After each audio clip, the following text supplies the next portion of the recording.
В оккупированный Крым приехала турецкая делегация. В нее вошли депутаты, представители политических кругов, неправительственных организаций и бизнесмены.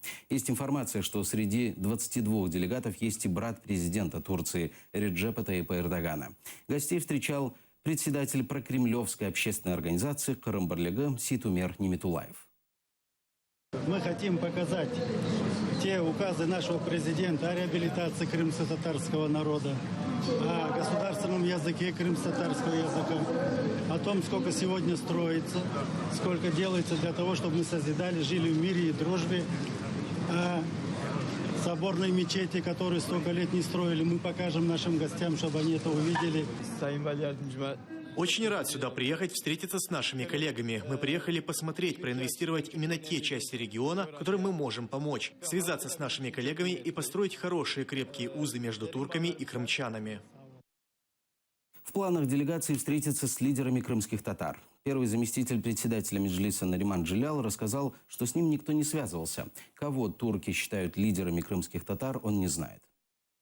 Делегации, которых приглашают местные власти, их опекают, им подсовывают тех собеседников, в которых власть не сомневается в том, что они скажут, о том, что все прекрасно, никаких проблем нету, за исключением там каких-то мелких вопросов и так далее. Поэтому особого эффекта от этого я не вижу, по крайней мере, хотя хотелось бы ошибаться.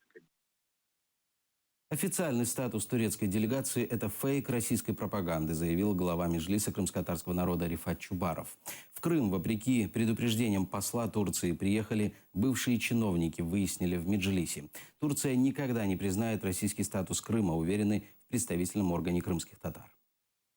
В составе вот этой группы, которая грубо нарушила украинские законы и заехала в Крым, нет ни одного официального представителя официальных властей Турецкой Республики. Возглавляет эту группу некий Хасан Дженгиз, лицо совершенно до сих пор неизвестное, ну, скажем так, в турецких деловых и политических кругах. Видимо, иногда те кроты, которые существуют в тех или иных обществах с соответствующими разведками, они пробуждаются. Такое ощущение, что Россия провернула специальную информационную такую вылазку. И теперь смотрит, чем это закончится.